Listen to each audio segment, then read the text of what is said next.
Mr. Washington, you can kick us off whenever you are ready. Well, I am ready. Good afternoon, almost evening, everybody. I'm really looking forward to this meeting this evening. As you'll see, there's some very interesting things that will be coming up, but really just wanted to welcome all of you back, particularly after what we've just been going through so much this past year, you know, the COVID, and then we hit the hottest day of the year. And so I'm glad that you all are staying cool. I'm glad that you could be here. And welcome to the meeting. And I'm going to ask Lisa to review the webinar and public comments details. Lisa? Thank you, Ed. So my name is Lisa Keohokalole Schauer, and I am the co-facilitator for the Community Advisory Group on behalf of the Interstate Bridge Replacement Program. My other co-facilitator is taking a well-deserved vacation, even though he doesn't seem to be doing so well at vacationing. He seems to be checking in far too often, but he will not be here tonight. So Jason and Jennifer and I will be running the meeting with our program administrator, Greg Johnson, and our assistant administrator, Frank Green, and then our co-chairs, Lynn, Valenter, and Ed Washington. So welcome tonight. We're glad to see everyone joining us. I'll go through our initial slides that review kind of meeting protocols. So we do have closed caption available in both English and Spanish. English closed captions are available within Zoom and YouTube. Users can follow the link to view both English and Spanish captions in a separate browser. If you're looking for closed captions on your Zoom screen, those closed captions are available at the bottom middle of your screen. You should see a menu of options, and if you can't see the menu, hover your mouse over the bottom middle of the screen. Then click on the CC icon and a separate window with captions will appear. We also are offering and including ASL interpretation. This is an additional part of our Centering Equity commitment, and we have interpreters available. You will see an interpreter visible on the right. You can make sure the interpreter is always visible if you click on the right of the video and select Spotlight Video. For those of you watching on YouTube, when we screen share, you'll be able to see the slideshow, closed captioning, and the ASL interpreter. You will still be able to hear different people speaking, but you may not see them. You will see us pull the slides down when we get into any sort of discussion or conversation so that you can see the members of the Community Advisory Group interact.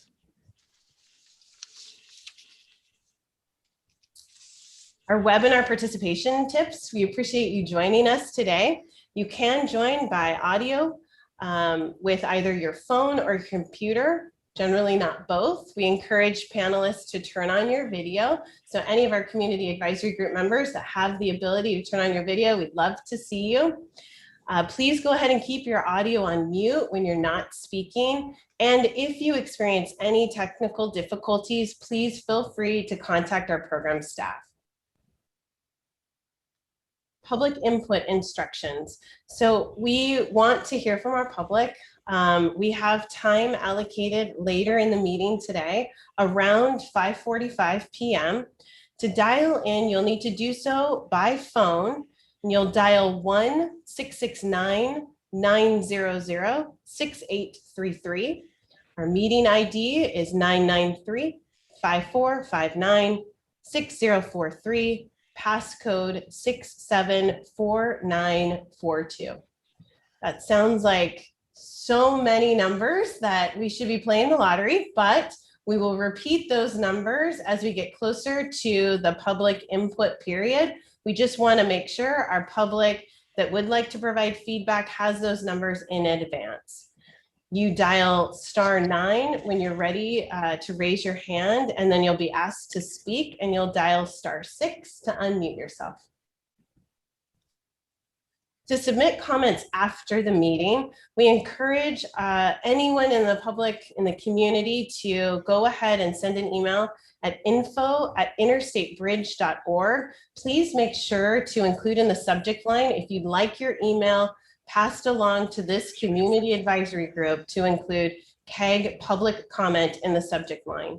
If you'd like to call and leave a message, please feel free to reach the program by calling 360-859-0494 in Washington, 503-897-9218 in Oregon, and 888-503-6735, which is our toll-free number. Feel free to state in your message, CAG Public Comment.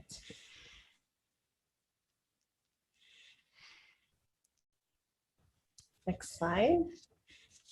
I'm going to pass the slides on over to Ed to review our welcome and our meeting agenda. Well, do I need to welcome again? Welcome again and again and again and again. You know, we're starting a series. It's called the Bridge Story series. That's going to be launched today. And also June 3rd, the CAG listening session summary.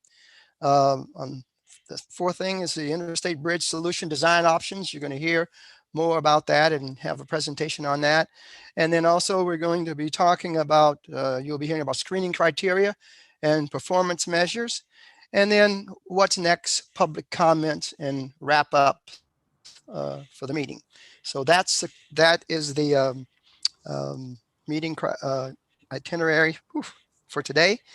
And I guess I'm supposed to introduce the bridge story. And who is going to put that bad boy on the screen? I will do that, Ed. Okay. Well, here we go, folks. It is, it's really a Oscar-winning performance. You'll love it, by one of your own. Okay.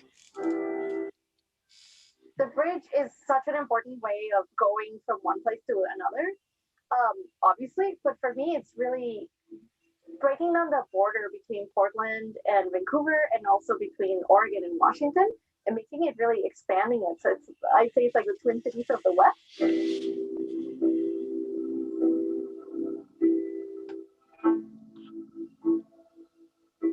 I'm Rondalee De Santos. I'm a working mom here in Portland.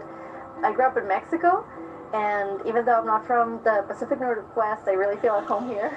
If the bridge is replaced, my priority is that it's safe because I do worry about earthquakes here in the West Coast, but I'm also worried about making the bridge a place where people can cross the river regardless of their method of transportation. So train, bicycle, even walking, and to make it safe and accessible. For me, the bridge really means making the way we live in Portland a reality. So for us, it's connecting Vancouver and Portland and an extension of the city.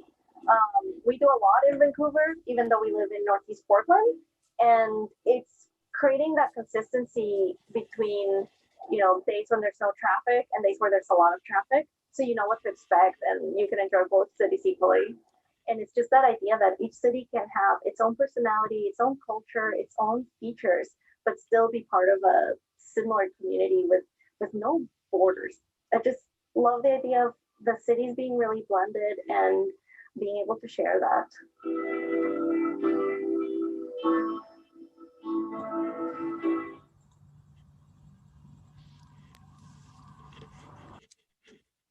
So as Ed, Rondala? Oh, go ahead. Go ahead, Ed. Yeah, I didn't want to give out Rondala's name at first. I wanted to be this big explosion after her performance. But Rondala, thank you so very much. You did a wonderful job, and that's a very beautiful video, and I love the colors. Your presentation was outstanding. You have a second career after you get through building the bridge, okay? Thank you. I don't see Rondalee on our meeting right now, and so Okay. hopefully she'll be able to watch this and hear all of the great feedback. So as you can see with Rondalee's video, we are trying to profile real stories real people that are using the bridge, and we're looking for other bridge stories. So if you are interested in sharing your bridge experience, or you know others that would be interested in sharing their bridge story, please reach out to us. We would love to hear it. We'd love to catch you on video. And if video isn't exactly your jam, we've got lots of other ideas about how to move that message out into the community, so that we are trying to make sure that as a broad community, a regional community, we understand the value of the bridge and some of the challenges that our community members are experiencing. So really want to thank Rhonda Lee. A couple other stars in the group, as was already mentioned. We had Andrew Hohen and Sam Kim that said yes to be involved in the case for the IBR video.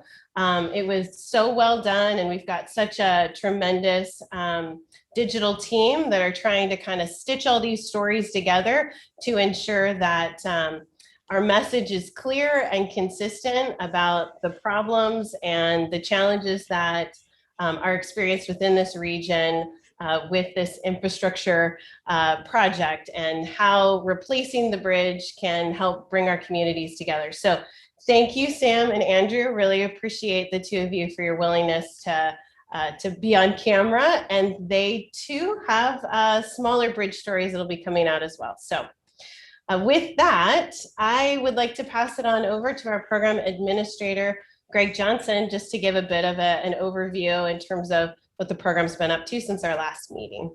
Greg? Well, good.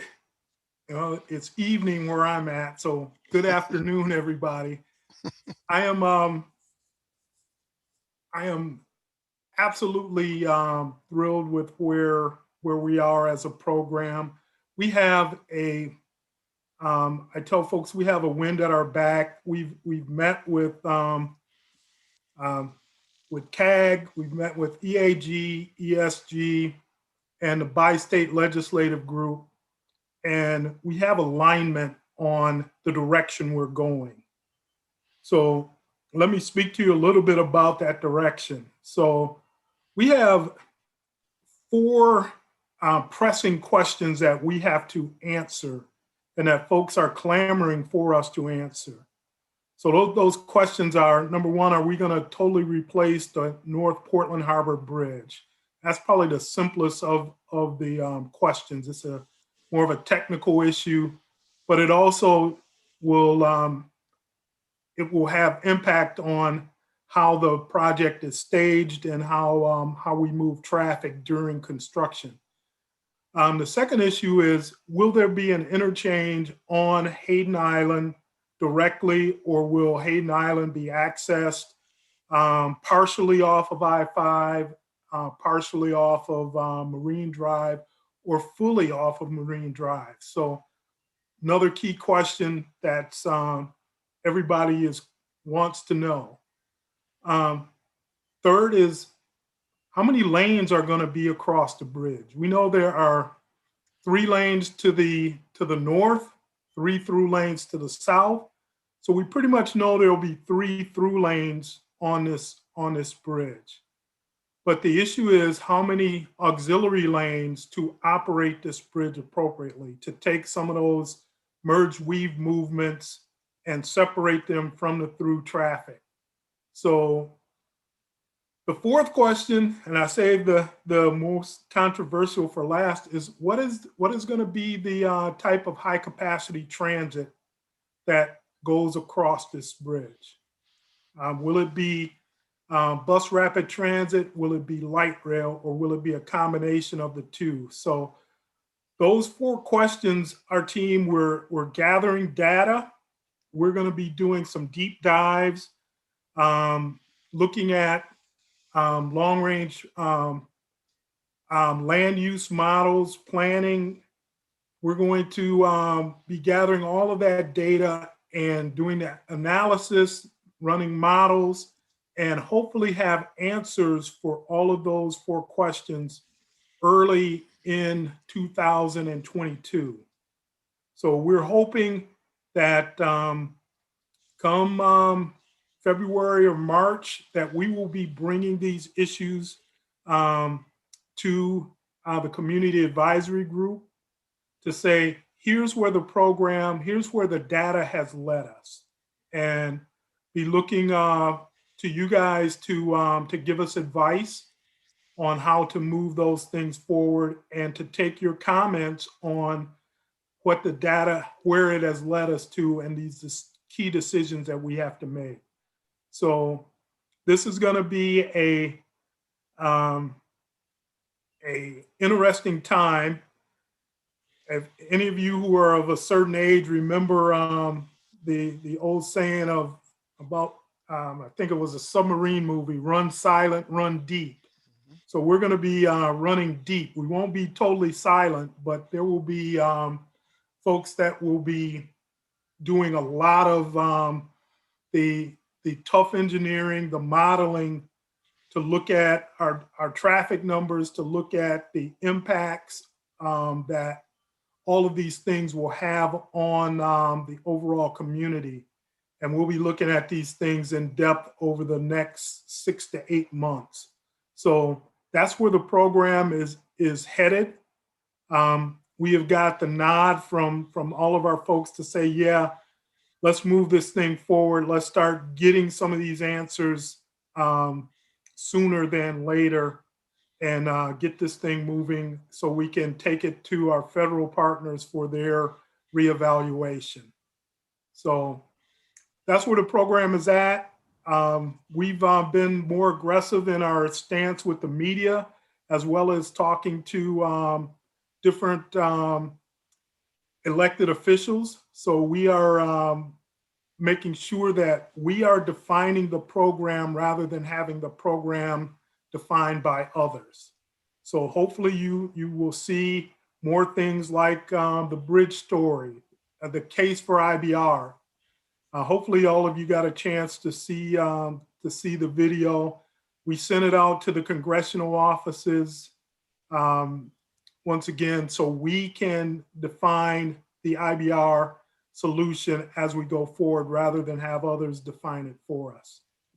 So with that, that's where the program is at. We're going to be digging in deep, and with your help, looking at a number of these issues, and with your advice, taking the community view on these things into account as we are putting our solution forward. So with that, I'll take any questions that you may have. Thanks, Greg. It looks like we've got Martha and then Bill. Yeah, I'm interested to hear more about your analysis between, or what kind of transit you will be looking at when you do your deep dive into that. I'd like to see a cradle to grave analysis of the difference between light rail and BRT, not just like number of people that can be transported and that kind of thing, but starting with manufacturing the vehicles, the power usage, the environmental impacts of that power usage, and just a whole range of details. Is that what you envision in the analysis? Yeah, those issues will be a part of the analysis. They're looking at capital cost and operational cost and energy usage and impacts on greenhouse gases production. Those things will all be a part of what we are looking at. Thank you. Bill?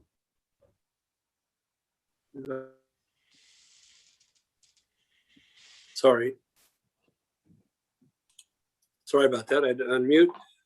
I just wondered, Greg, you mentioned that you've given information to the congressional offices, and I was wondering, originally said, it seems to me they've already made up their mind. There is going to be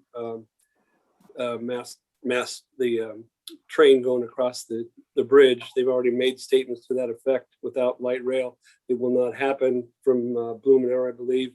I think DeFazio came in, those kind of things. Have you gotten agreement from their offices that they're going to be keeping up with what we're doing and helping, not helping, but listening to what we're trying to say in that realm? So what are our feedback that we've given back to the offices who made the statements is that we are bound by the National Environmental Policy Act, NEPA, the process to get to an answer when we are spending federal dollars, public dollars on projects and programs like this. So we don't have the easy button that we can push and say it's gonna be that. We have to do the hard work of going through the data, running the models, and being transparent enough that folks will see that we are doing the right thing. So their statements, and I love elected officials. They are wonderful folks, but they also have to run for elections. They have to say certain things. We have to be held to a standard. We can't just go out and say, well, it's got to be this without having the numbers to back us up. So that's the message that we have been trying to convey at all levels to all elected officials, is that we have to live by the numbers. If we become swayed by the politics or swayed by opinions, we'll be whipsawed all over the place. So it's a tough position to be put in, but this is the professionals will earn their money running the data, running the models to get us to an answer. So your answer basically is maybe, and I'm just being facetious. No, it's tough when folks come out publicly and make statements. But our answer back to them is always, hey, we're professionals, we're going to run the numbers, and the numbers will guide us. Tom Gentry. Well, thank you for that, Greg, but I do have some concerns there. And that, do you have a response to what the Vancouver newspapers are talking about on the toll and undertaking the debt of TriMet and stuff? Is this a concern? Well, once again, I've learned never get into arguments with entities that buy ink by the barrel, because they're going to write what they're going to write, and they're going to write stories that capture headlines. We're going to be sitting with TriMet and C-Tran. We're going to be very transparent. They're going to be looking at the same models and the same information. As a matter of fact, folks are going to be embedded with us from those organizations.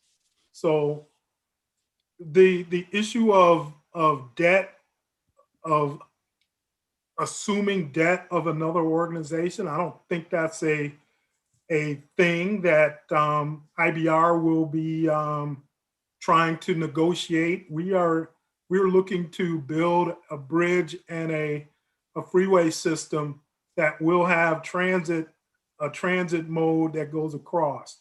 We will fund through our program the capital cost of that. We're not expecting either one of those entities to pick up the capital cost, whether it's BRT or LRT. So I can't speak to the things that was written in that article. I did read the article, but those are things that are not the concern of the program.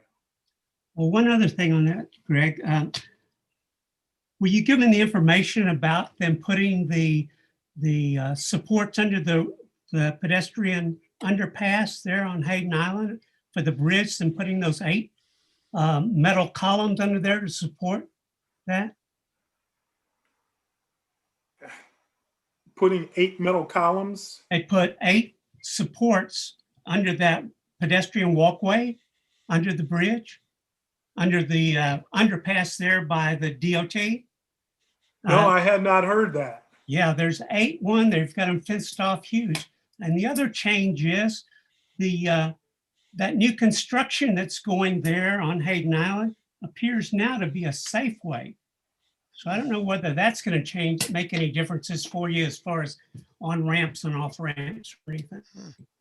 Frank, were you So gonna- Greg, I can jump in there and mention that the Safeways site is under development. When I do my presentation in a little bit, that's some of the changes that we have to incorporate into the solution. And as far as those columns that you're mentioning, Tom, we are the technical team on the program here is aware of that. The bridge office in ODOT and Ray Mabey, who is the kind of dual duties on the program as the other assistant program administrator and the state bridge engineer for Oregon, is aware of the need for those columns to support that bridge. So yeah, we're aware of some of those. I don't know all the details about the planning of the supports, but I'm sure since you asked about it, we could probably ask ODOT to help provide some details about that.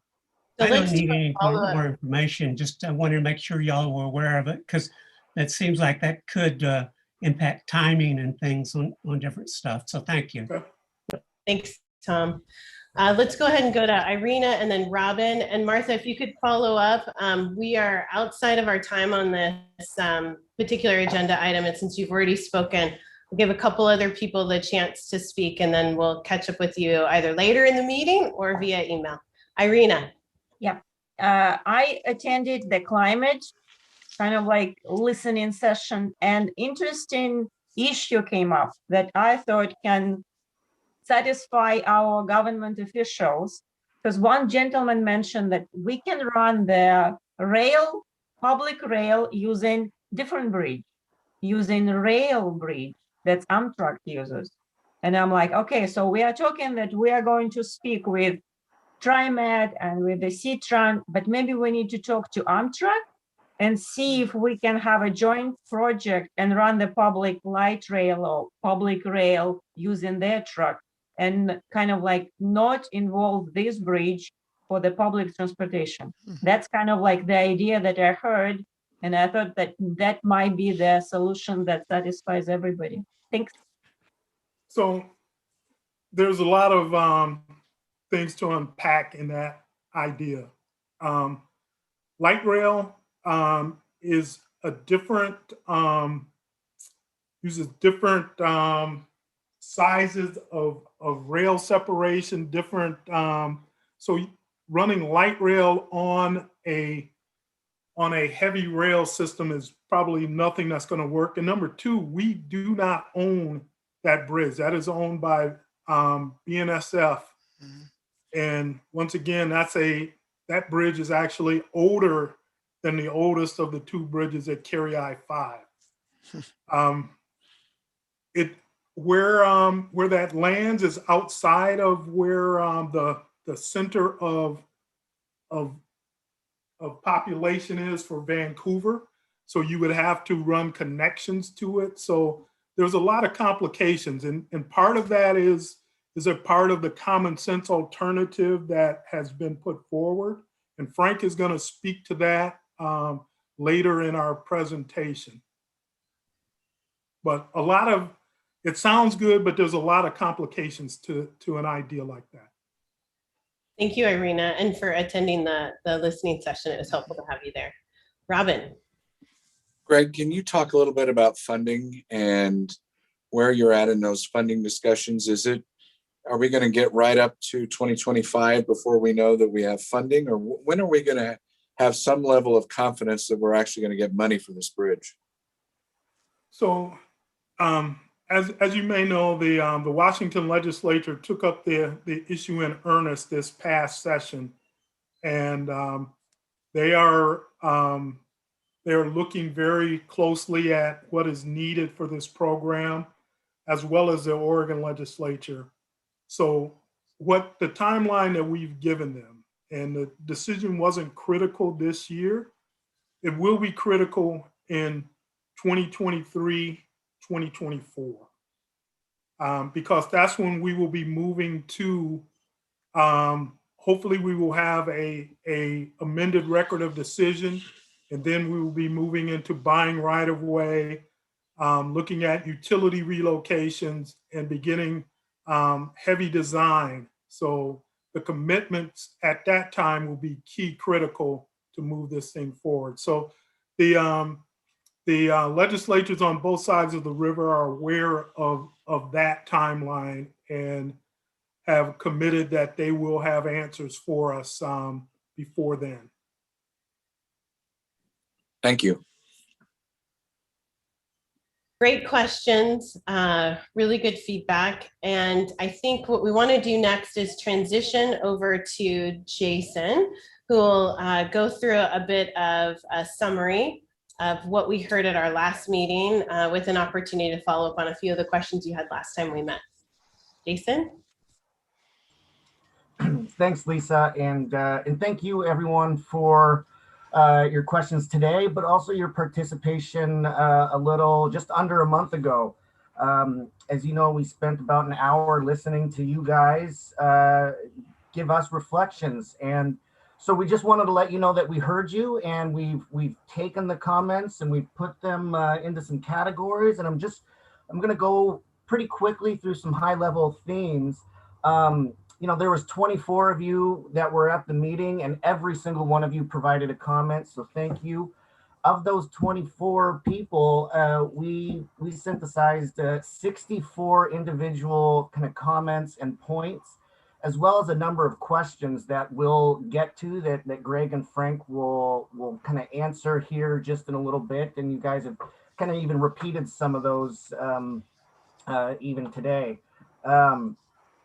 So really what we've heard is very consistent from you guys, which I think is wonderful because it really shows a focus of this advisory group.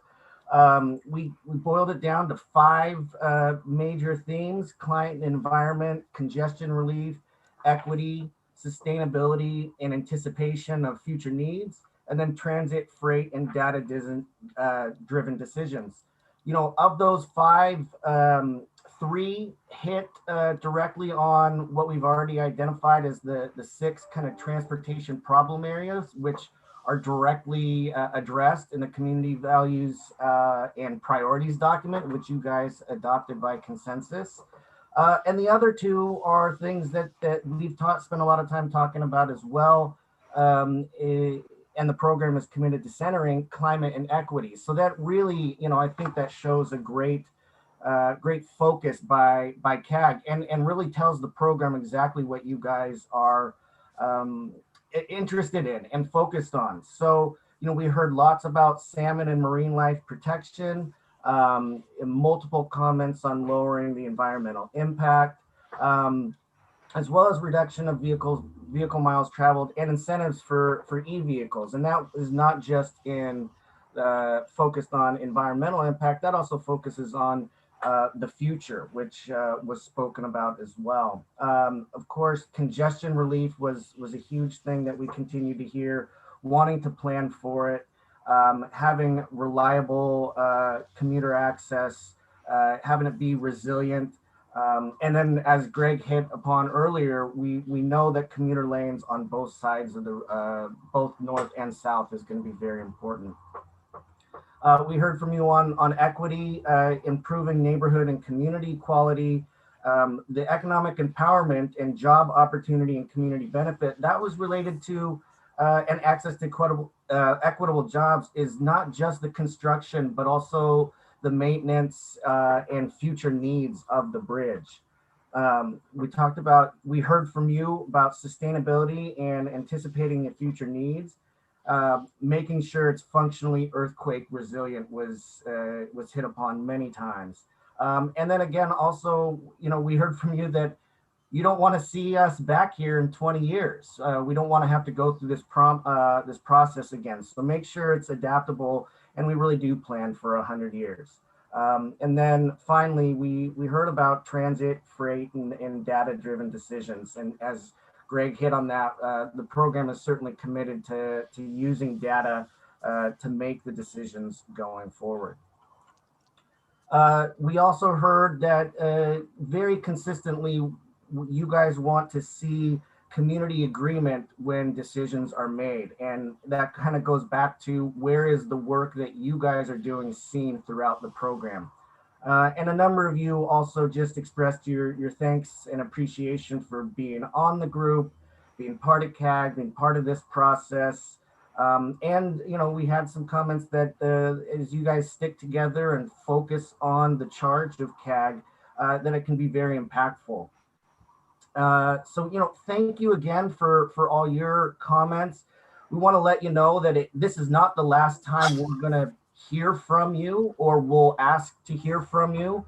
Hopefully this is representative of what we heard from you. If it's not, please feel free to email us and check in.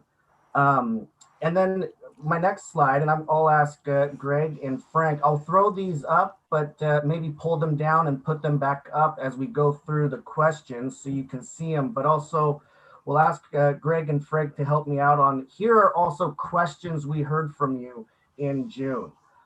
So that first one, can tolling begin before the project even starts to manage demand? And so I'll stop my sharing and ask Greg to jump in. So the question of tolling is very key to the success of this program, of this bridge. So we know that neither of the states individually nor the federal government will have enough dollars to get this constructed and to operate this bridge going into the future. So we believe that tolling will be a part of it, given the scenarios, the funding scenarios that are currently being talked about. So pre-completion tolling is one of the ideas that is being looked at. And the pre-completion tolling, the purpose is not to manage traffic. The purpose is to raise revenue to pay for the bridge itself. So one of the side outcomes of tolling is congestion management. Tolling does that by its very nature. People will consider the trips that they are taking and will maybe not take a one-person trip where they can where they have to pay a toll. So pre-completion tolling is being looked at, and we know that tolling in general will be a overall part of what this program is.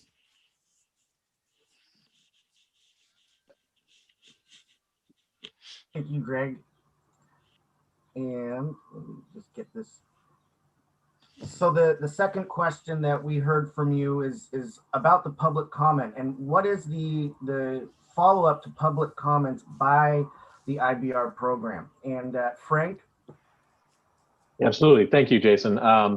You know, I think this is a great question, and there's really two parts to the answer that I think are important for us to put out here and to, you know, look for more input on. First thing I'll say is that the program looks at all comments that are given to us. You know, those comments, if they're of a technical nature, they're shared with the technical part of the team, the engineers who are doing the engineering work. If they're going toward, you know, how to make a meeting like this better, or our engagement with the community better, you know, we take that into account as we're planning those next pieces of what our engagement is. A lot of comments we receive, you know, specifically for this group, we make sure they're sent to the group.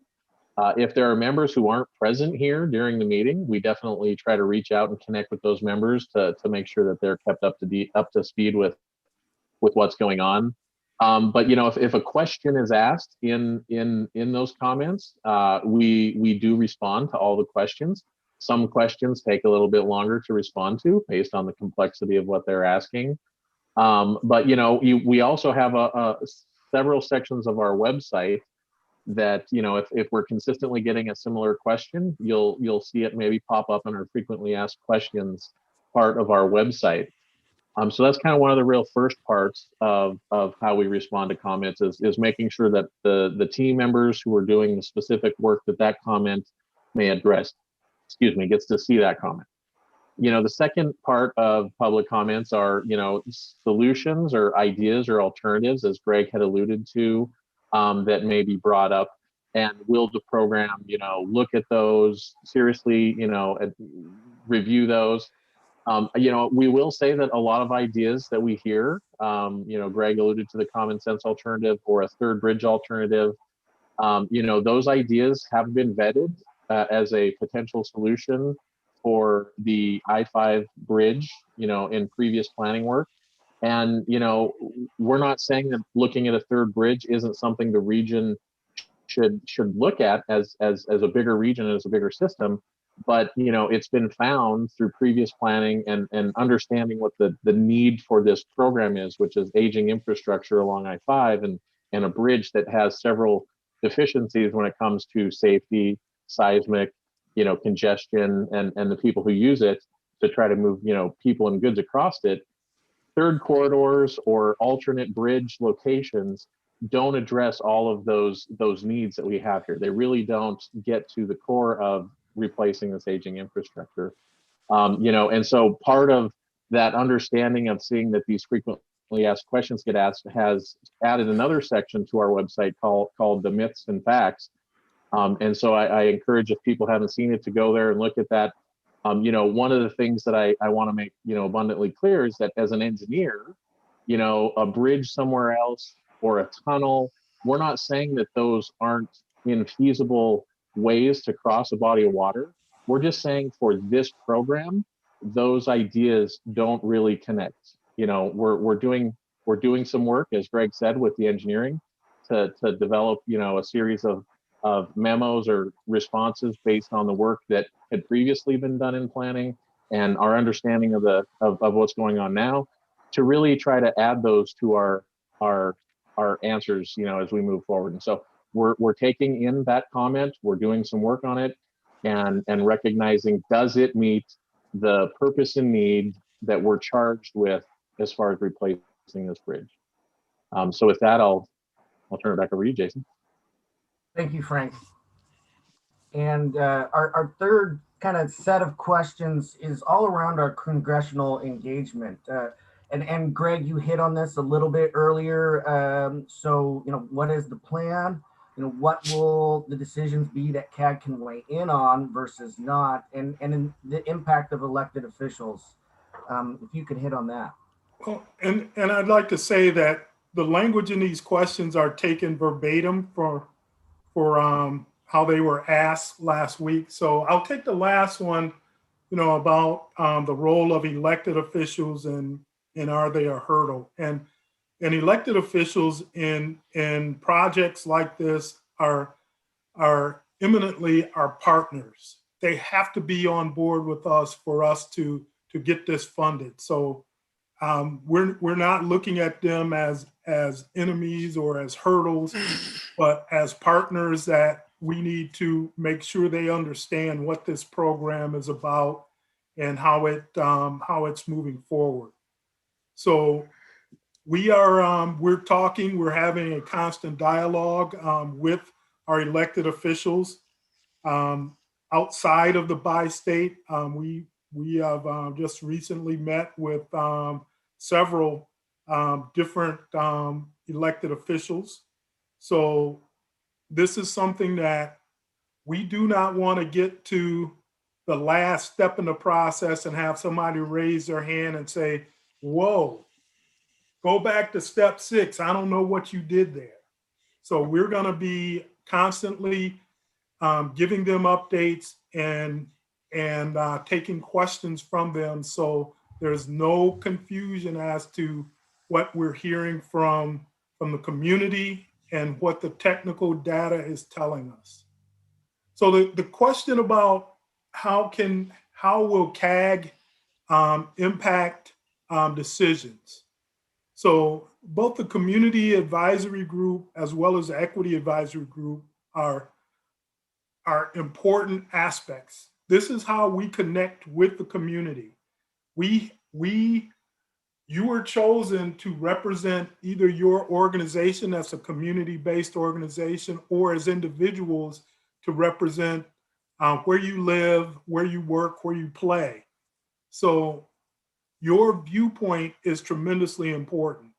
So as we are working through some of these tough questions, we're going to be rolling these things out for you to look at and for you to advise us, for you to say, boy, did you think about this? Have you considered that?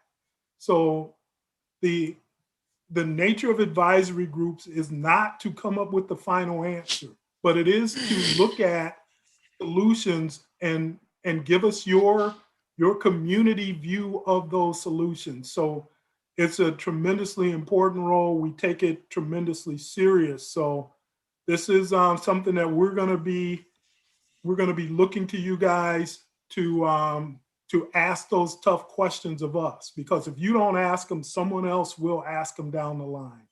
So don't feel like your questions are bothersome to us, because they're not. We have to answer them, and we will.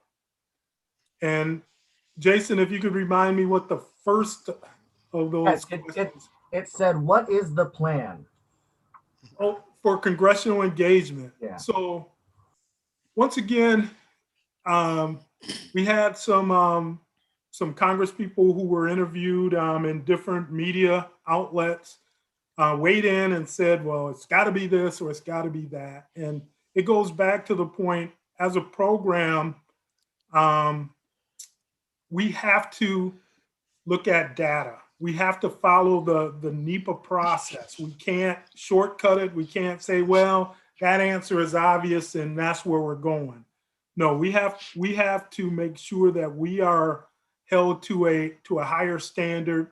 Because once again, if there are ever lawsuits, we have to be in a defensible position to say, yes, we looked at all of the feasible, given the feasible outcomes and given the data we had, that's how we got to our solution. We can't say, well, politician X said it has to be this, so that's how we landed on this. So we treat them as partners. And like I said, they are the ones who hopefully will bring dollars to help get this thing built. So we respect their point of views, but we are held to the process.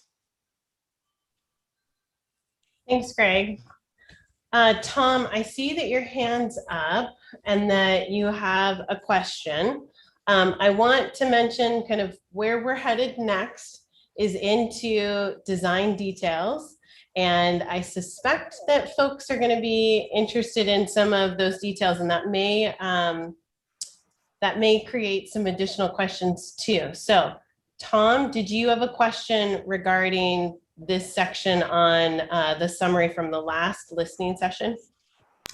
I believe I do. It's kind of a broad question, though. You guys often use the term third bridge option as shorthand for what I believe is a specific concept of leaving this bridge alone and building a bridge further downriver or somewhere else that is, a bypass out of Cornelius Pass Road or something like that.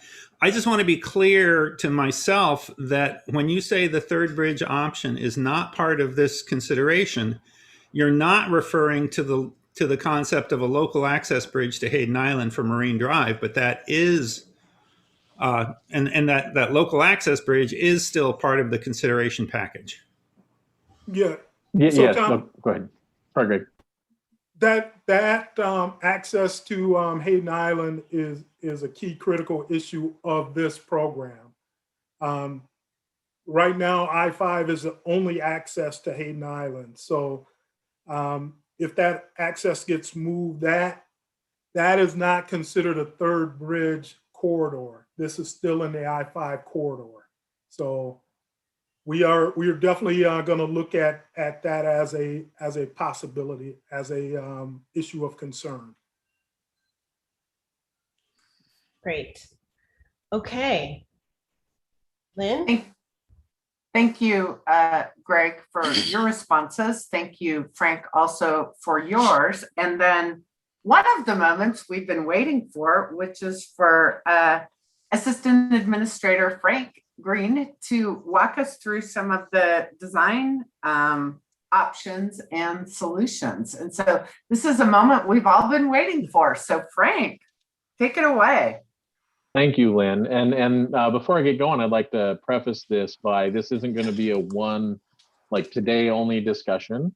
I'm going to be setting the table, so to speak, for several future conversations with this group pertaining to what we're referring to as design options. I'll walk through what I mean by that here in a minute. And we're going to have several conversations with all of our advisory groups and with the community about, the options we're looking at as we're developing those options. What do they look like? Where do the lanes go? How do the lanes connect? Where are things going? What does the transit look like? And, where are important points of connection? Kind of what I heard Tom say earlier is, with the pedestrian path, where's that active transportation going to be? So I want to set that premise right now, that this is really setting the table for us coming to this group in the future with, some of our other engineering team staff potentially that'll have, maps and drawings and engineered layouts to get some thoughts from. So with that, one of the first things we have to do to try to figure out the options that we need to look at are to identify what has changed.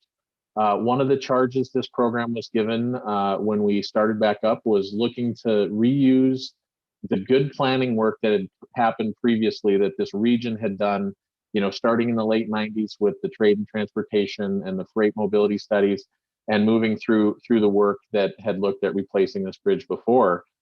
But we recognize that work is just what I said. It's old now. It's about it's been a decade or more since the record of decision for the previous planning work. So what has changed in and around the program area, in the region, that we should look at to modify what the previous identified solution was? Some of the first things that we know we've heard from this group, we've heard from several of our other advisory groups, is that equity and climate goals are very important, very critical for us to incorporate into a solution. We know there's regional, state, and local policies regarding those two, regarding equity and regarding climate, that need to be incorporated. But you heard it even earlier. Tom mentioned there's development going on Hayden Island. There's development going on in downtown. How did the developments that have gone on maybe change an alignment, change the solution potentially a little bit, so that maybe we can potentially avoid those developments? If we can't avoid them, how do we minimize any impacts to those kinds of developments? There's a lot of other programs going on in the region. I know our equity advisory group has talked a lot about the demographic shift and changes that have occurred since previous planning efforts. So how do we incorporate that into the equity discussion and into the solution? So, there's a lot of changes that we're taking into account. We're coordinating with our partners, coordinating with our advisory groups, listening to the comments we're receiving that help us understand the changes. Next slide, please. Because once we start to understand those changes, we can start to develop some design options. So I'd like to take a second and just kind of talk through the graphic that's on the screen. It is an aerial view of the program area. Portland and the Oregon side of the river are on the left-hand side of the map of the picture, and the Washington, Vancouver side is on the right side of the map, with the river and Hayden Island kind of right in the middle. And what's highlighted right now with that thick line is kind of the I-5 corridor as it currently kind of crosses over the Columbia River. Next slide, please. And so as we develop these design options, I'm going to kind of walk through the four kind of categories that we see the design options kind of falling within, because they're important for us to recognize these different design option categories, because that's how we'll ultimately be able to compare different options. And Angela Finley will be here to talk about screening a little bit, to set the table for screening. Using that screening, we'll be able to compare these options and ultimately use the data to make that decision making, or to go into that decision making process, as Greg had alluded to. So the first category that I thought I'd mention is transit options. You know, on the left-hand side of the screen, you can kind of see the area around Expo.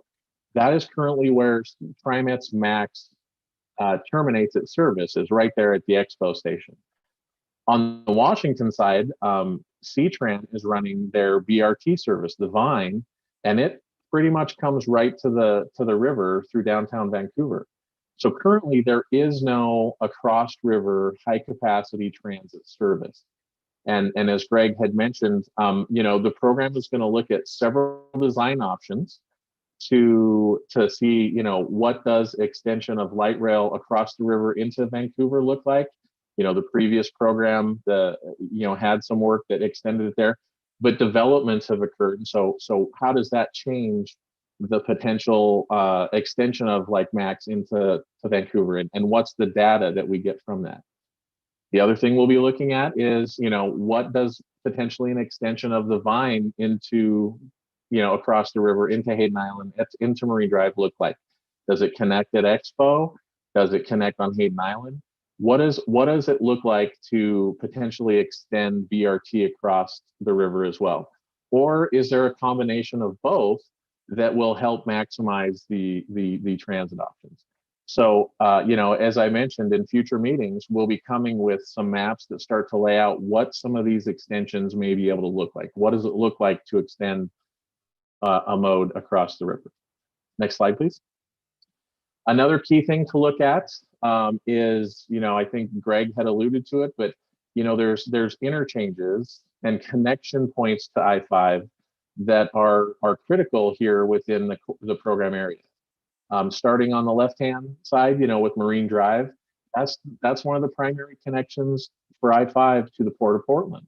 You know, there's a lot of commercial traffic and freight traffic that uses the Marine Drive interchange.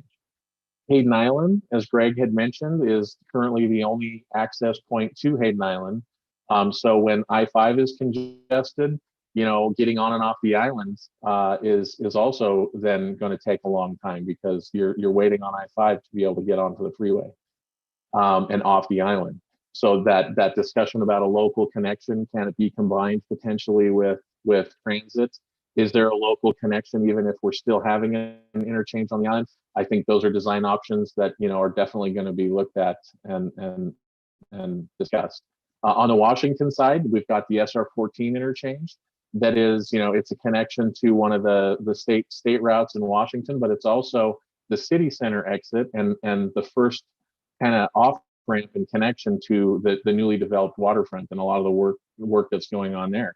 So that's an important, you know, driving access. And then we have Mill Plain, which is currently the primary access for the Port of Vancouver. So all of these interchanges and how they're related to the bridge and the bridge influence area will be looked at from a design option perspective. Next slide, please. And as I mentioned, one of the key pieces to the design isn't just the freeway, but it's active transportation.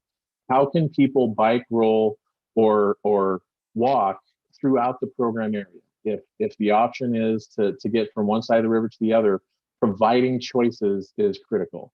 The routing, how people can get it, how you know, enticing is it to be able to ride your bike or walk? You know, currently the conditions don't really, they're not really good. People don't want to use them because they're narrow, and the wayfinding to get from Marine Drive to Vancouver is difficult.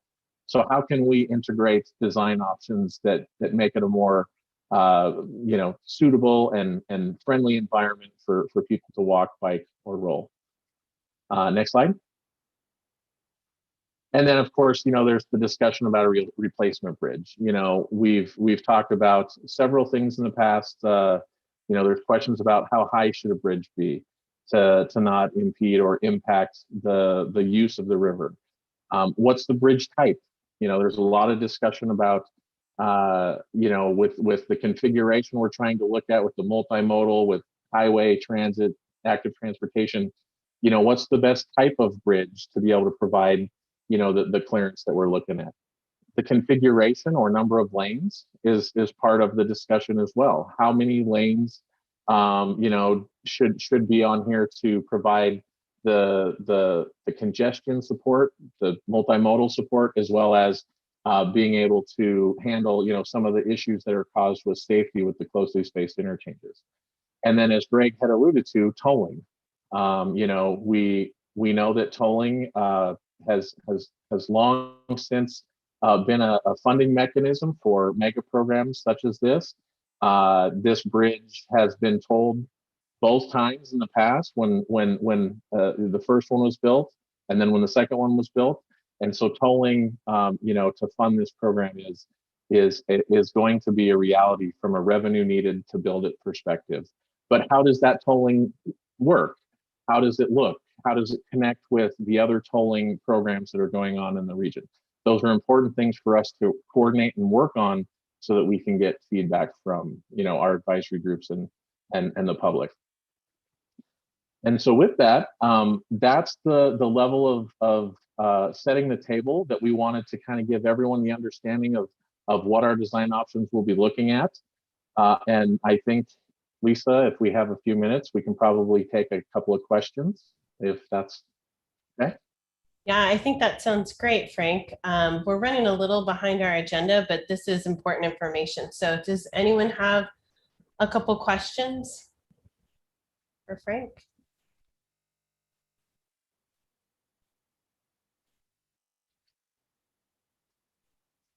Really? Okay. We'll keep moving. Well, with no questions, like I said, we will be coming in the next, few months with more detail, a list of the options, start to bring some maps at some point. And so you'll definitely have time to weigh in as we move forward. So, if questions come up, feel free to send them our way, and we can answer them, that way too. So thank you. It looks like, Cassandra, your hand was up. Was that on accident, or did you have a question you wanted to address, Frank? I have a reminder, I think. Hi, my name is Cassandra, and I'm from the Cowlitz Indian Tribe and Tribal Council. I'm on this call with Whitney, who is a co-tribal council member. And we brought up in a meeting before the possibility for the tribe to have access to the water. Water was our traditional Aboriginal pathway, as we had villages on both sides of this river. And so moving forward, we've had struggles in the past with access to the water and needing permissions and different things. And if Washington State Department of Transportation is going to have access to the water with bridge property, we would like that in consideration. I know there has been mitigation conversations in the past, and we have a new chairman, and I believe that those are a desire to continue those conversations from the past and look at what was at the table, including the tolling conversation. So hopefully more conversation to come in the future. And as a traditional person, I appreciate your analogy of setting the table. That's something that we use in our community often when we're talking about bringing issues up. And so I appreciated that analogy. Thank you. And thank you. I will say that details like that are definitely comments we'd like to receive, and that we will be looking into details like that as we're able to lay out some of these options. So yeah, we don't have those details yet today, but like Greg said, with the wind behind kind of our back, the design team is starting to really get into laying out these design options, and that's definitely a conversation that part of the conversation as we start to lay these out that we can look at. Thank you. We're very interested in acknowledging the first people of the area, what that looks like.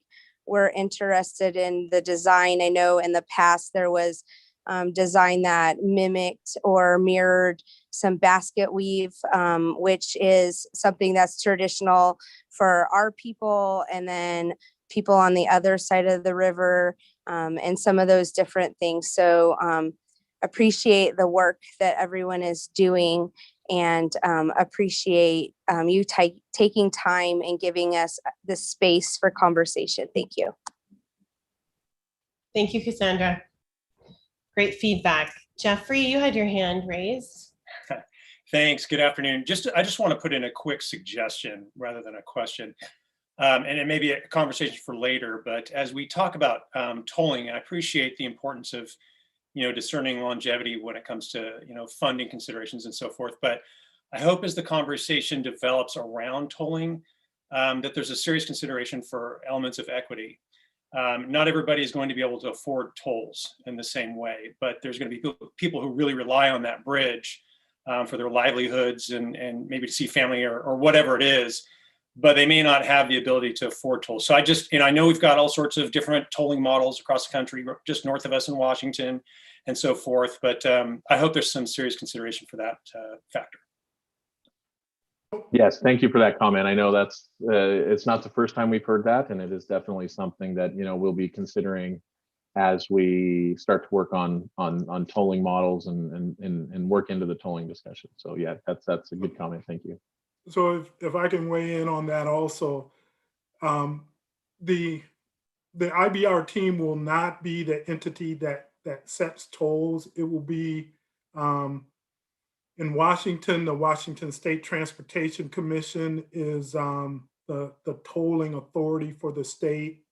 In Oregon, that power rests with the legislature. So we will be bringing equitable solutions of things that we have seen in other states across the country to make sure that any tolling scenario is equitable for users. There's with the technology nowadays with transponders, if someone crosses the bridge a certain number of times, you can reduce their rate automatically. So there are some interesting things that are being done in the equity space around tolling. Well, thank you for the consideration and for the opportunity to share my thoughts. And I appreciate, Greg, you're elucidating that it's not the purview of this agency or group to determine and discern tolls. That being said, then I would just ask then that you escalate the voice of these considerations to those folks. So thank you. Definitely. Thank you, Jeffrey. Irina? I just want to comment on Jeffrey's concern. Usually toll is used by economists as the market mechanism, and the equity is solved by providing subsidies to the groups who use the bridge and cannot afford paying the full market price. So I think it's already in the background. So we just need to bring attention to the designers, but they can come up with the mechanism that will have both right toll, market price, and then the subsidy for the disadvantaged group of people. Michael? Yeah, just a real quick question for maybe for Frank, but is there as you look at these options and begin this work, is there consideration? I know we're focused on the program area, but clearly it's a system, right? And so I'm curious, I live in East Clark County as an example, and I can imagine there would be some shift to the other available bridge that gets to the metro area, whether you're going to the airport or coming to Vancouver. As you jump into this work, are you studying the shift in traffic patterns that you might create by instituting tolls there, not just looking at the bridge? Can you speak to that for a bit, please? Yeah, absolutely. And Greg can feel free to jump in. But when we look at a solution here that looks to implement tolls as a funding mechanism, we do have to take into consideration the entirety of the system, I-205, I-5, other programs that are going on in Oregon, other programs that are going on in Washington. That's a part of the modeling that will occur to help us understand, exactly to getting to what you're saying is, are some trips going to go to 205 to maybe avoid the toll, or how does the I-205 and the ODOT tolling program you know, change people's potential driving patterns? How does adding a multimodal aspect and improving the active transportation potentially shift how people, you know, get transport across the river? We'll definitely be looking into all of those things. That's the data-driven part of helping us make a determination on some of these solutions. You know, modeling is a key piece of that, and so yes, absolutely, that'll be part of the data we'll be sharing with this group once we've, you know, done some of the engineering work and then that modeling work to be able to get that information. So just to add on to that, I've driven the I-205 corridor at rush hour, driven I-5 at rush hour. Both are tremendously congested, and there will be diversions. There will be people who take discretionary trips. Maybe I'm going across to have dinner somewhere, and you know, going I-205 may be just as easy as going I-5. So there will be those type of trips. A lot of folks are locked into this is the quickest way to get from point A to point B. And once again, we want to make sure that folks who are choosing to go through the I-5 corridor can get through it in a way that is safe, that is reliable for them, so you can plan your trips and get through the corridor in the time that you've planned for it. So those are things that are important to make sure that diversion trips to I-205 don't happen. But one of the things that's also important is taking some of those trips off of out of the single vehicle trips and putting them into high capacity transit, or having them walk or bike or roll across that bridge rather than getting into a car. So it's going to be interesting. There's a note talking about the ODOT congestion management program. That's going to be an impact that we'll also have to take into account, but that will also be on I-5 and I-205. So there's a lot of data that's going to have to be crunched and numbers looked at to see where people will choose to drive given different scenarios. Gentry, it looks like you have your hand up. I think Michael and Jeffrey, you've both spoken, but if your hands are up again, just let me know. Okay, Tom Gentry. I was just wondering, Frank, if you have how you have a good feel for the active transportation when a lot of the active, both walking and bicycles, are to turn in cans. They collect them in Washington and they bring them over because in Oregon you can. And the times I've walked that and ridden my bike, there are a lot of people doing that. And I just wonder how you get a feel for that community and their needs. Basically the homeless people.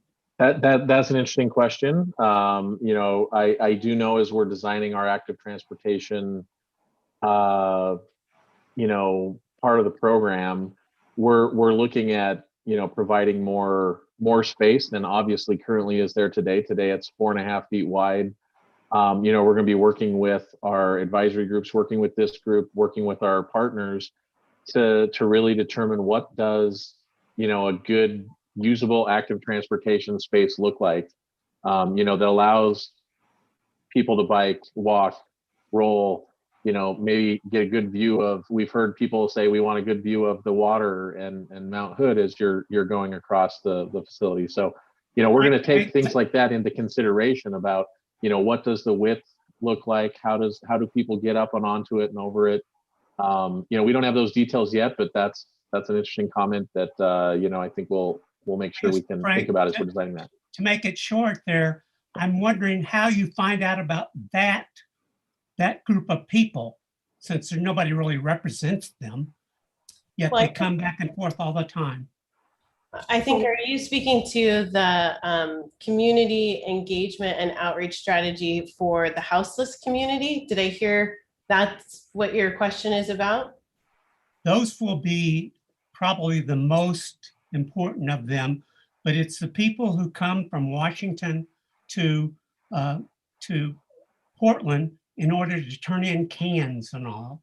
So it's that low income, some houseless, probably most houseless community. There really isn't a good representative for them. Well, I think there's a lot there. I'll just speak first, and then certainly Greg or Frank, if you have any additional comments. But what I will say is that we have a strategy, and we can follow up via email with how we're working with our community-based organizations to try and ensure that we are listening to all the voices, whether you have access to a cell phone, whether you're part of an organization, or whether you have a house or not. And so it is an important part of how we're looking at our engagement approach. And it's also a part of our equity commitment, is to make sure that we are hearing from every segment. And I think even in our equity definition, we mention houseless and low income as part of being an equitable program, that we have to reach out to those communities and have those conversations. But I was absolutely amazed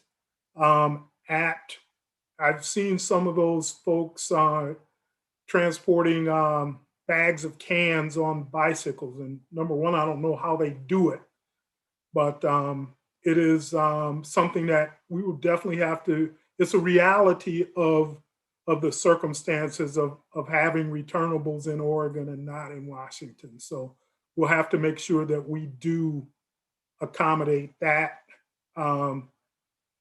that piece of the puzzle. So I think the questions that people raise their hands for, they've had an opportunity to ask. So thank you for everyone's engagement, covered a wide bandwidth of issues. And Frank and Greg, thank you for the responses. Really appreciate it. And in particular, Frank, thank you for kind of teeing up what are the key questions, what are some of the alternatives where we focus, because none of us expect that design will be a one and done, but you've kind of helped us understand the context that we'll be launching and looking out for over the next time period. As part of us continuing to learn process steps, Angela Findlay is going to talk to us about screening criteria and what they are and the role that will play as we move forward. So Angela, thank you so much for helping us to understand.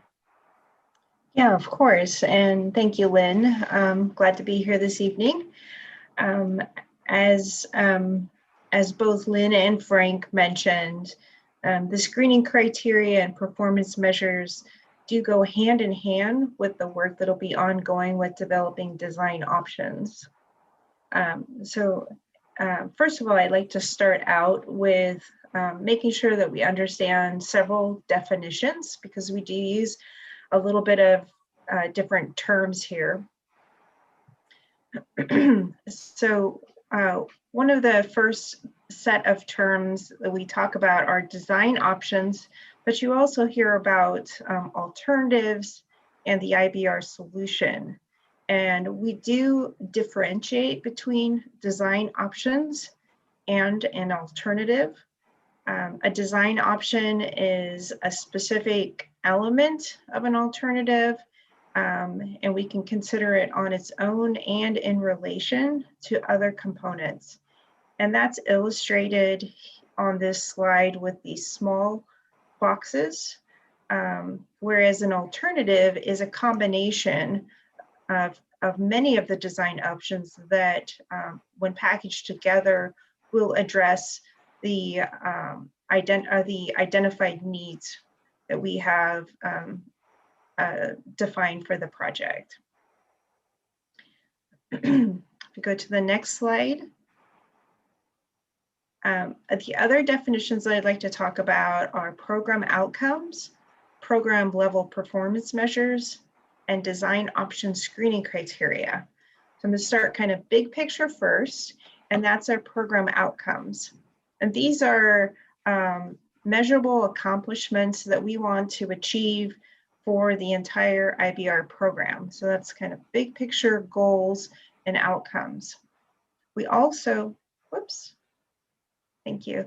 We also have program level performance measures, which are specific indicators that we're going to use along the way throughout design, construction, and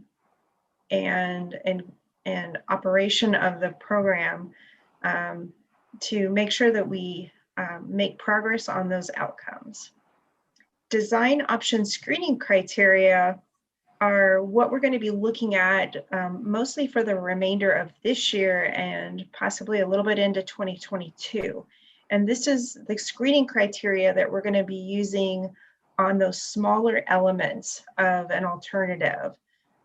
So that could be a transit station, that could be the configuration of an interchange. I'm going to have a few examples of how we might apply these different terms to the program. So if Jason, you click forward just one, perfect. So here is an example that is framed around equity. If we want to achieve this outcome of promoting economic empowerment for our communities of concern, we could set a performance measure that looks at what % of the construction contract values are being awarded to disadvantaged business enterprises. And that is not something that's going to help us screen design options, right? That's something longer term that will come into play as contracts are being developed and awarded to different contractors during the construction phase. Another example, whoops, is here we're looking at outcomes and screening criteria under the category of climate. If one of our outcomes is to reduce greenhouse gas emissions by converting more single occupancy vehicle trips to transit, we can look at that in some of the design options we're looking at. Specific criteria could be, does this option reduce the % of vehicular traffic on I-5 compared to a different option? Or does this option increase transit ridership compared to other options? So I just wanted to set the framework for some of these terms that I'm going to use as we talk about the actual screening process. We go to the next slide, please. So here on this slide, we have a graphic of an alternative. Again, this is one alternative. It's a compilation or a package of design options. And this is representing the prior solution that was arrived at nearly 10 years ago. We've indicated within this alternative that there are components such as the bridge design, bridge height, active transportation facilities, transit mode, and so forth. And this is not comprehensive. We just really just build up the boxes for this example. And so, as Frank had mentioned, one of our first tasks, and the CAG was part of this, is identifying changes that have occurred since that prior solution was identified. Changes to the physical environment and to the context.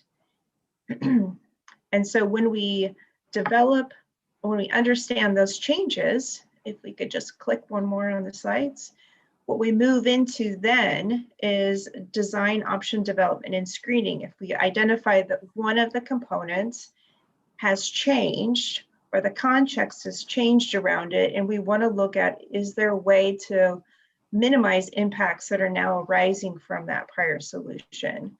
We look at what are the options, and that's depicted on the far right with kind of that yellow triangle, which is like a funnel, where we're looking at, say, 3 different options to replace one component in the prior solution, we use screening criteria, which is based on data and analysis. It's also based on engagement with this advisory group, as well as our equity group and our executive steering group, to ultimately funnel that down through a data-driven process to a new solution. And so we slide that in to the solution. So as we look at the different components and measure those against the changes and see how do we want to improve upon the solution, or what do we need to change to improve benefits or reduce impacts, what we end up with, and if you click one more on the slide presentation, is we end up with an updated or modified solution, the interstate bridge replacement solution. It's still an alternative, a single alternative. Maybe the components have changed to address the changes in the environment and the physical context. If we go ahead and move forward. So part of this process is the CAG's role in helping us shape program outcomes. And so what I've done is kind of aligned the community values and priorities that this group developed, and shown how some of those are identifying program outcomes, identifying performance measures that we want to accomplish over the life of the program, and also some of those values that really do focus in on the screening criteria for the design option development. Next slide. Again, applying your input, not only the community values and priorities that were identified by the CAG, but also the work that the Equity Advisory is doing in developing an equity framework. Similarly, our Principal Climate Officer is working with groups and getting input from the listening sessions to develop a climate framework that will also shape how we develop our screening criteria and our longer-term performance measures. And many of the discussions that we had several months ago when we were looking at the purpose and need statement and the vision and values, we haven't lost that input, and that's also feeding into this process of developing screening criteria and helping us evaluate those design options. And ultimately will also help us with other commitments and mitigation strategies. So I mentioned the equity and climate frameworks. Here's kind of some of the overlays for those design options, as we screening criteria we mentioned, performance measures, outcomes, but also community engagement, environmental impacts and mitigation analysis when we move a little bit further into the more detailed environmental analysis, design, construction, community benefit agreements, IGAs with other government agencies, and community commitments, whether those are enhancements or mitigations. So what we're sorting through right now is looking to identify the set of screening criteria that will help us distinguish and differentiate between different design options so that we can funnel those down and come up with this IBR solution. And then as that moves through to further phases such as design and construction, more of those longer term performance measures will come into play. So that's an overview of the development of the screening criteria and performance measures.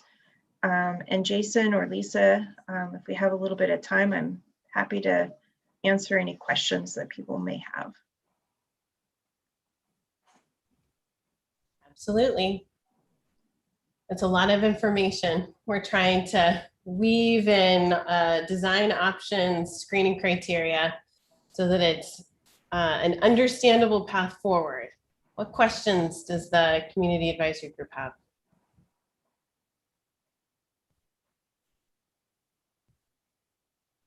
This is Dina. I was just curious, Angela, if you could talk a little bit more about sort of the purpose and need piece and how this all fits with that.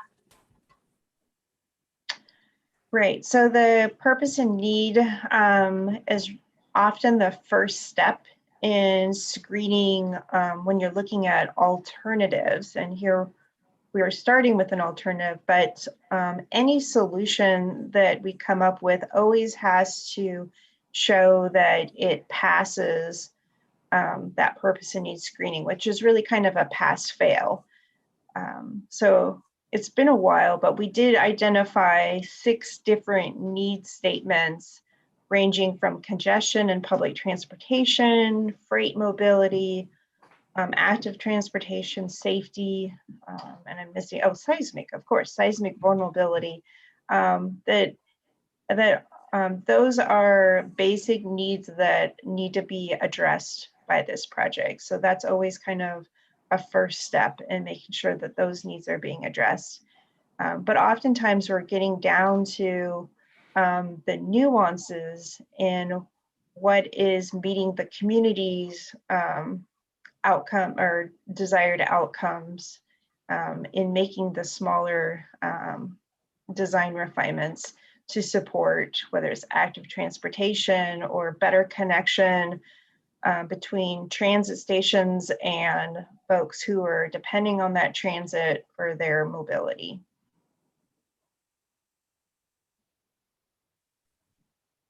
Good question. Sam. Hi, Angela. Thank you so much for a great presentation. Just the mechanics of slides 26 and 27, where you talk about program outcomes, program level performance measures, and design options screening criteria. You have several examples here between the 2 slides, but each example only has either outcome and performance measure or outcome and screening criteria. Wouldn't there be cases where we have all 3, program outcomes, performance measures, and screening criteria? Yeah, absolutely.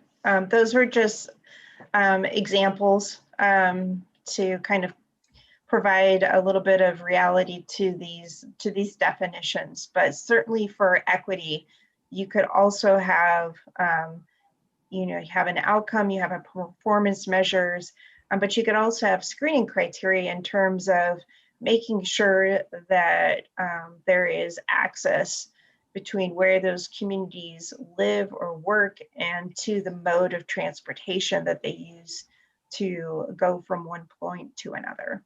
So definitely. And in the future, do you foresee the CAG group flashing our red, green, yellow cards, voting on each of these criteria or outcomes or performance? I don't know if it's voting and whether you'll be using your cards, but we will definitely, and I think that's coming up later on when we talk about future meeting topics, but we will definitely be bringing screening criteria and the measures by which we would evaluate the design options to the CAG for to gather your input and help us shape those criteria that will be applied, as well as the screening results later on this year. Okay, I think you answered my last question, which was, do we also come up with the criteria and performance measures and outcomes? And I think you said yes. Yeah, we will probably be bringing you a place to start, but you can help us think of it as helping us kind of mold that clay to help us get it to reflect the values of the community. I look forward to the process. Thank you. Thank you, Sam. I think to your point on reaching consensus, what I have found, and hopefully members of the community advisory group have had the opportunity to watch either the equity advisory group or the executive steering group, but there is often the question of what has the equity advisory group's recommendation or input on this been?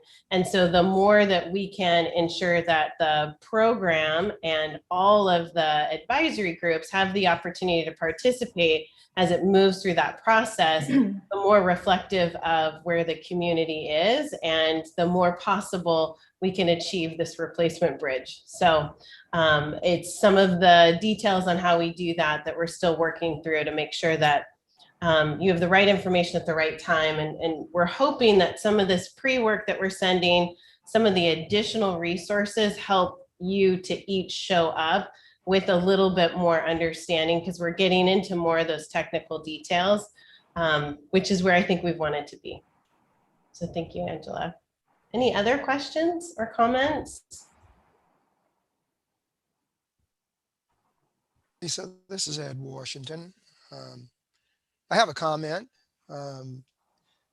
It's not directly related to what Angela was speaking about, but I just wanted to get this in to say that to Greg, that I really appreciated Greg's comment with regards to the whole idea of dealing with elected officials and the fact that they are our friends.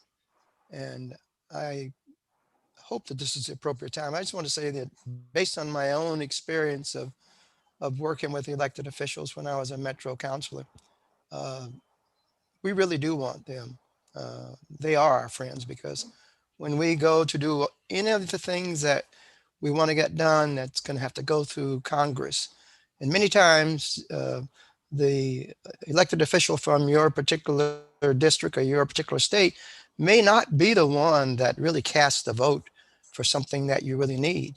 It could be somebody else who's on another committee that he's not on, but it impacts. So I just appreciate that so very much. And everything that everyone has talked about today. And I just feel that this is a long road, but we're on it for the long haul. And I just feel that we'll get there.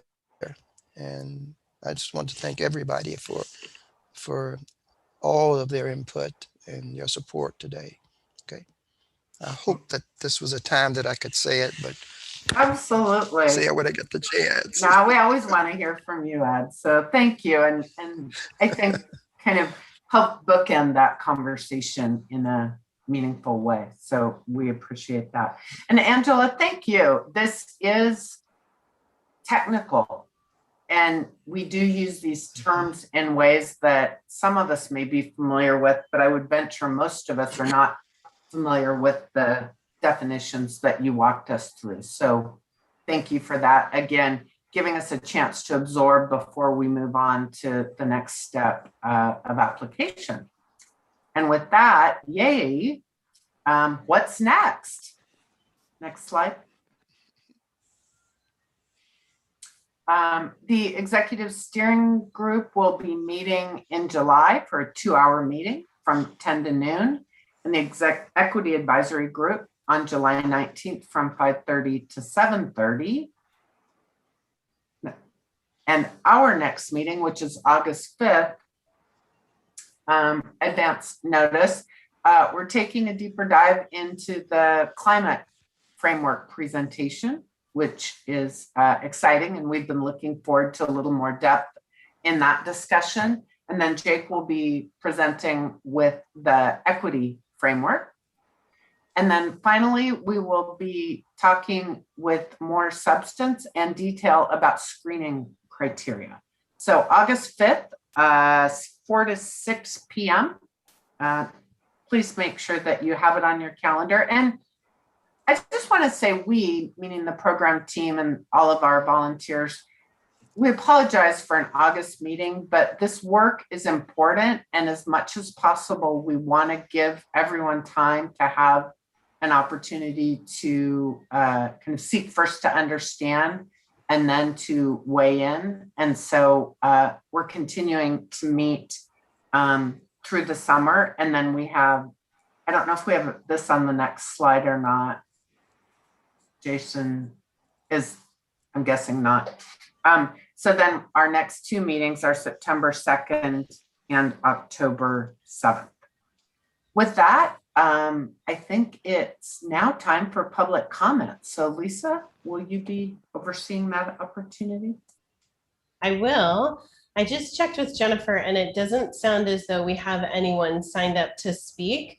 I do want to give a little bit more time since we had advertised it would be about 5:45. So Jennifer, just confirm if we do have anyone that signs up to speak that we allow them to do so.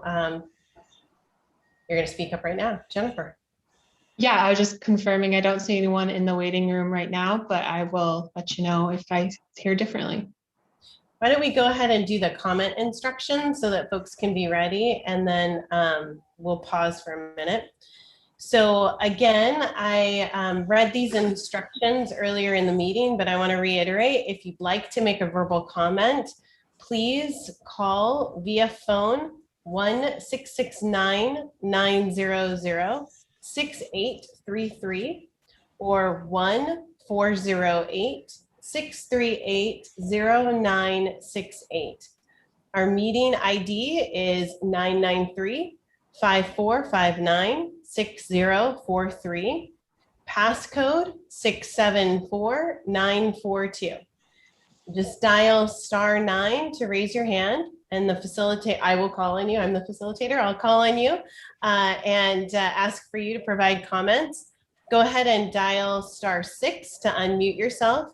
Please provide your name and affiliation. We will allow a couple minutes for each person to speak. And I will gently remind you as you get close to that time if we need for you to wrap up. Next slide. To submit comment after the meeting, please go ahead and send a comment via the website. There is a comment form, or you may direct your comments directly to the info@interstatebridge.org. Please add CAG Public Comment so that your comments are sent to the Community Advisory Group members. You may also call 360-859-0494, 503-897-9218, or 888-503-6735, toll free. It looks as though we do have someone who is calling in that we want to allow the opportunity to share their feedback. All right, 1236 can go ahead and unmute themselves. Hey guys, can you hear me all right? We can, yes. Hi, I don't want to take too much time. I just wanted to express my appreciation for how transparent this process is, and you guys clearly are very invested in success. And I think, I can't speak for everyone obviously, but I just appreciate that we have such great public officials and concerned citizens, I suppose, that are investing so much in the future of our region. So thanks so much. That was a great comment. Thank you for taking the time to call and share with us your feedback. Jennifer, is there anyone else? Nope, nobody else. Okay, excellent. I just wanted to make one more plug for the newsletter. So if you're not currently receiving our monthly newsletter, we send those out each month, and this month's newsletter went out this morning. It's a great way to continue to stay connected to the program. So if you are watching on YouTube and you don't already have a subscription to our newsletter, please go to our website. I also just wanted to mention for our community advisory group that we are working towards additional community working groups around specific topics, and Jason will be reaching out to several of you to get your input on those topical groups. We want to make sure that we're spending time in specific areas to get good feedback from within the community. So we're working towards having those launched and ready to go by the end of August. I think those are the only couple of additional announcements. Jennifer, I just want to confirm there's no one else that's called in at this point before I pass the meeting on over to Mr. Washington. That's correct. Okay, thank you. Ed, it's all you. Well, thank you very much. Do I have to fill the next 15 minutes by saying something? Or do I have total control of this? I can just go on and on. No, I will not. Thank you so very, very much, everybody, for being here today. and all of your wonderful input and your hard work. I know that that every one of you that's on this committee have other things that you're doing beside this, but I appreciate so very much the emphasis that you're giving to this committee and your input to help us and help everybody else get this job complete. And so, having said that, I think we should adjourn so that people can enjoy the rest of their day. And also to Lynn, who's getting ready to take a great Oregon little vacation. Enjoy every minute of it, okay?